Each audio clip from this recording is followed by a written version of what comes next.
Salut les amis, aujourd'hui vous allez voir à quel point nous sommes connectés les uns aux autres de manière bien plus vaste et plus intriquée que vous pouvez le penser. Et vous allez voir aussi que votre mission de vie est bien plus grande que vous l'imaginez. Allez, c'est parti.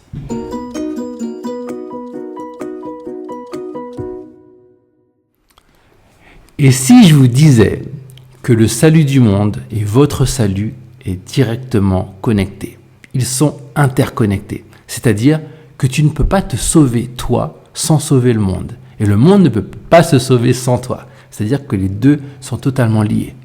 Et en fait, la leçon d'aujourd'hui, elle est très centrale en fait à toute philosophie et tout enseignement de la non-dualité. C'est que nous ne sommes qu'un. Il n'y a qu'un seul esprit. Il n'y a qu'une seule grande conscience. Nous sommes un avec Dieu. Ça, c'est central.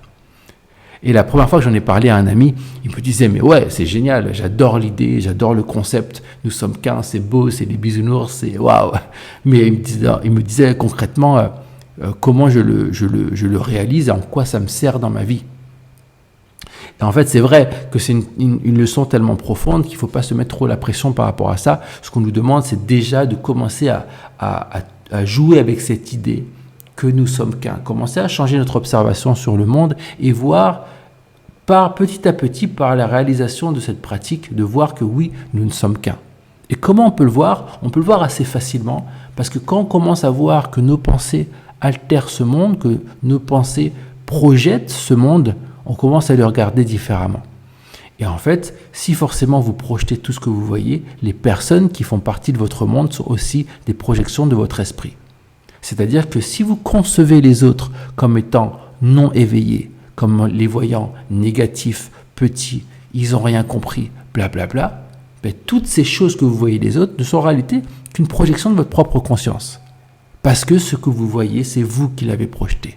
Vous voyez ce que vous croyez. Et donc, nous sommes tous connectés les uns aux autres. Le cours en miracle nous dit qu'il n'y a pas de pensée privée. C'est que toutes nos pensées sont partagées. Et là, on peut se dire, waouh, comment ça ? C'est-à-dire, on peut lire dans mon esprit, je peux lire dans l'esprit des autres. Oui, dans l'absolu, oui. Mais de manière beaucoup plus concrète, ce qui se passe, c'est que c'est très inconscient. C'est comme une sorte de télépathie inconsciente. Tout ce que l'on pense, tout ce que l'on croit est partagé avec les autres d'une manière ou d'une autre, et vous pouvez le vérifier. C'est pour ça que le regard que vous avez sur les autres est très important. Parce que ce soit des personnes éloignées ou proches, ça va changer ce que les autres sont. Mais de manière encore plus profonde, n'importe quelle pensée que vous avez, n'importe laquelle, qu'elle soit liée à une autre personne ou pas, va affecter les autres personnes. C'est aussi puissant que ça. Et donc, ce qui veut dire, c'est que ça vous donne donc, oui, une responsabilité, puisque vos pensées vont affecter les gens qui sont autour de vous et même au-delà.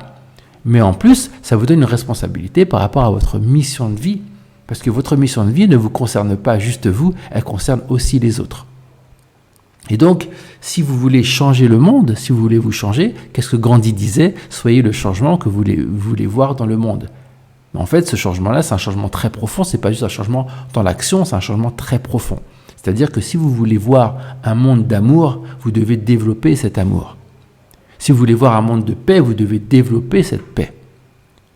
Et donc, lorsque vous regardez le monde, est-ce que vous le regardez avec un regard de jugement qui confirme en fait ce que vous voyez et donc ce que vous croyez ?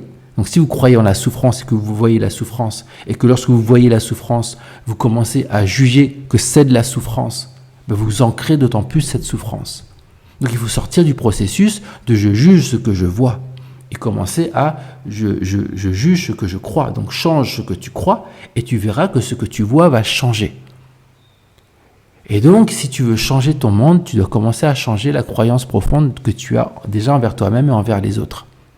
C'est pas possible de voir le péché de l'autre sans créer ce péché pour soi-même. C'est pas possible d'avoir un jugement pour les autres sans en avoir un pour nous-mêmes. Parce que ce n'est que le reflet de nous-mêmes.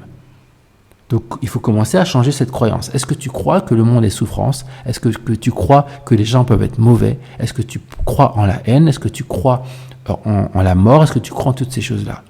Si tu crois en ces choses-là, et bien sûr que tu y crois, sinon tu ne regarderais pas ces vidéos et moi-même je ne serais pas là pour t'en parler puisque moi-même je suis dans le même processus que vous. Notre travail, c'est de commencer à changer nos croyances et croire en fait à se mettre dans le système de Dieu et commencer à croire en l'amour, à croire en la paix, croire en l'unité.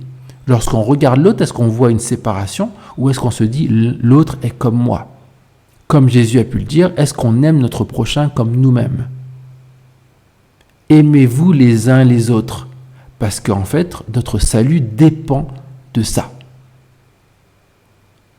L'amour, toujours l'amour. Cet amour-là qu'on développe, on regarde le monde avec l'amour, c'est ce qu'on va créer. Et du coup, on va affecter les autres, et les autres vont être aussi dans cette démarche où leur conscience va s'élever en même temps que la vôtre. C'est dur à croire parce qu'on a tendance à croire que lorsqu'on est dans notre développement personnel, en fait, on est en train de se sauver, nous, on s'aime nous-mêmes, on avance nous-mêmes et que les autres n'avancent pas. Non, si vous voyez le monde autour de vous qui n'avance pas, c'est qu'en réalité, votre avancée n'est qu'illusoire, vous n'avancez pas non plus. Et donc, vous devez commencer à créer ce vrai changement en vous profond, où vous devez avoir un regard d'amour sur tout ce que vous observez. Vous ne pouvez pas avoir un regard de supériorité lorsque vous êtes sur ce chemin de développement personnel et spirituel. Ce n'est pas possible. Et tant que vous serez dans cette optique-là, vous ne pourrez pas avancer. L'autre est sauvé quand vous vous sauvez et vous vous sauvez quand les autres sont sauvés. Les deux sont liés. Donc voilà. Donc comme d'hab, c'est une leçon qui est très très dense. On est toujours au début du processus, leçon 19, donc on y va cool. On y va cool, c'est des introductions à des concepts très profonds qu'on vous demande de commencer à observer et petit à petit, vous allez voir que votre conscience va s'ouvrir, vous allez commencer à observer différentes choses, vous allez voir des miracles dans vos vies et là vous allez voir que tout ce qui est dit est vrai. Mais allez l'expérimenter, n'y croyez pas juste comme ça aveuglément et d'ailleurs ce sera le sujet de la prochaine vidéo. Voilà. Donc comme d'hab, abonnez-vous, partagez, commentez, like, blablabla. Allez, à la prochaine.